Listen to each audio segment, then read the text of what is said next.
Welcome everyone. My name is Sean, and today we got to talk about this particular crime that was busted up in the state of California that involved a massive scheme and international players stealing gift card balances from everyday Americans, much like yourself. Now, of course, this was actually the result of an NBC News investigation, so I give them credit for that. However, they appear to have obviously missed a clear sign that this was part of a larger network of criminality, and I'm going to talk about that while simultaneously giving them praise because they did in fact break this story, but you'll see when we get to that part how they may have missed something that is pretty obvious. Now, we're going to get into this, but before we do, I want to thank everybody who signed up over at actualjusticewarrior.com/join. Give me the money. Give me the money. Okay? And remind you that this show is available in podcast form. Link to that in the description of this video. Tonight, a major tactic to take down an international fraud that quietly drains gift cards by the thousands here in the Bay Area and beyond. So this gift card scheme is absolutely disgusting. It is apparently a part of a larger network that, again, has drained billions in terms of balances from the American population. It appears to be centered in the state of California to send it overseas. And the reason why I find this to be so troubling is because the other day I got a call from somebody in India telling me that I owe money to my federal taxes, and I was so scared by this that I actually followed the directions, went over to Walmart, got myself a Visa gift card, and gave that information over the phone to this tax collector. And the thing is that if they're going to be able to steal my gift card money from me in this way that they're going to describe in this news segment, how can me and many other Americans pay their taxes over the phone to guys with sketchy Indian accents who don't even know what the IRS is and just say they're from the US federal government and I owe US federal government taxes? The fact is, this just breaks the trust, and I'm going to have to tell that guy the next time that he calls that I can't trust this gift card Western Union wiring payment method for my taxes. First showed you this a couple months ago, a photograph that just really opened our eyes. We thought it was a one-off. One man quietly arrested one night in one Sacramento store with more than 5,000 gift cards. This was not a one-off, not even close. Okay, so again, I'm going to give credit to NBC News for breaking down this story in such a good way beyond this point, but I just want to point out to everybody that they thought that a guy being arrested in a Target with 5,000 gift cards was just a one-off incident, and honestly, nothing to really be concerned about, nothing unusual. It was just a one-off. I mean, he only had 5,000 gift cards, not $5,000 on some gift cards, 5,000 individual gift cards. Obviously, there was something bigger going on here, and yeah, you probably should have been alert to that. But anyway, we're gonna move on. This is the video that piqued our curiosity. He fell to the ground and he had gift cards, like a piñata just kind of flew out. After this takedown at a Target store, the Sacramento district attorney charged Ning Ning's son with attempted grand theft. The reason that I had to freeze frame this particular video is because there is a tackle of the suspect that was arrested in the Sacramento store for putting the gift cards back or taking them off at this point, but he intended on putting them back. I'm not going to be able to show you that, even though I don't think it's too violent. I think it should be covered under YouTube service.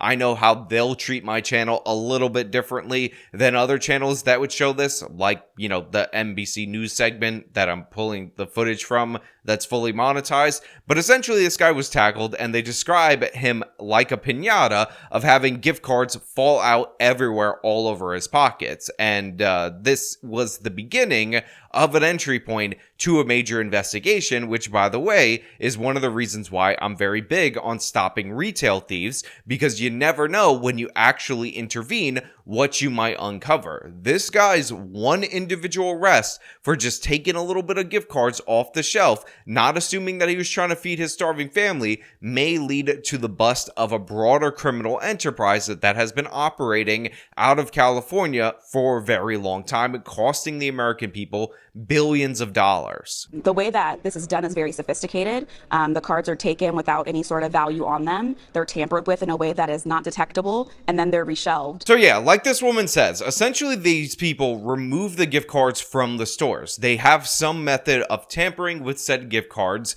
so that when they put them back in the stores and they're eventually purchased by a customer looking to buy something or give somebody a nice little gift, the balance gets wiped away from them once it is loaded onto this specific card. Sun's case seemed unusual, even to the deputies who arrested him. We weren't sure initially what he was doing when we were watching him on camera. But since then, police tell me they seized almost 1,900 cards from the two suspects. our teams combed through dozens of news reports. They located the suspect vehicle and found 4 huge bags full of gift cards. And police reports, coast to coast. Now, I don't know if you guys have noticed this particular pattern, but I happen to be able to observe it. A lot of the suspects that are arrested in this crime are of Asian descent. So this is a sophisticated crime that involves sending this money overseas to the tune of billions of dollars, with disproportionately, it looks like, Asian people behind said crime. Deputies in the Low Country say they found nearly 7,000 gift cards. We found at least 24 other recent cases where cops have arrested people with a huge number of gift cards believed to be compromised. From 800 cards seized in Ventura County just a week ago to a whopping 6,900 gift card haul in South Carolina in March. So according to this NBC News report, we have about 30 arrests total, but in those 30 arrests, we have resulted in the seizure of 45,000 different gift cards, again, as a consequence of those particular arrests. Now, the reason why this is so troubling is because these people don't get arrested every time. Again, we opened up with the Sacramento guy tackling the suspect who ended up stealing a bunch of gift cards, and then that ended up resulting in an arrest. But a lot of times in the state of California, shoplifters, retail thieves, they're just let go. If you see on the map, you have New York, again, just let go. On top of that, you have situations where these people just happen to get away with it. In all, we've found more than 30 arrests, plus more than 45,000 cards collectively confiscated in at least 12 cities and states, including Plano, Texas. So if just these 30 arrests, these 30 individuals account for 45,000 gift cards, imagine all the different various people who are not being arrested and what kind of hauls they're actually engaged in.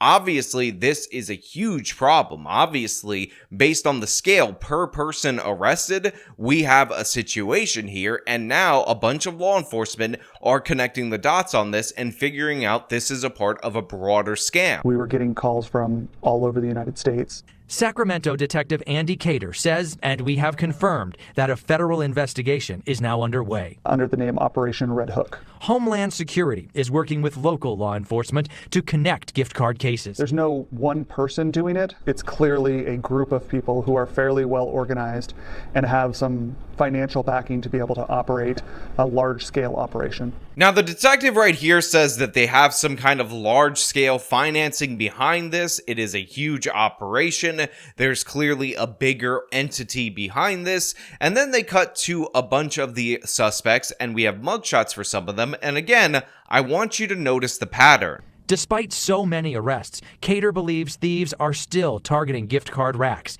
and they're all using the same playbook. The stores that are being targeted are similar. The types of cards that are being targeted are similar. The method of tampering with the cards is similar. It did catch my attention that all of these suspects that are involved in this criminal operation are Asian. And in fact, when you dig a little deeper beyond this NBC News segment, you realize that they're kind of obscuring one specific point, which is this is apparently the product of Chinese organized crime in the United States of America. For whatever reason, they don't mention that these are the suspects that are behind this, and a lot of this money is possibly being stolen and sent overseas to people or entities in the nation of China. But for some reason, we gotta pretend like that's not what's happening. We gotta pretend that, weirdly enough, a bunch of different arrests are being made nationwide in terms of crime, and it's Asians who almost commit no crimes in the United States of America. Gee, I wonder why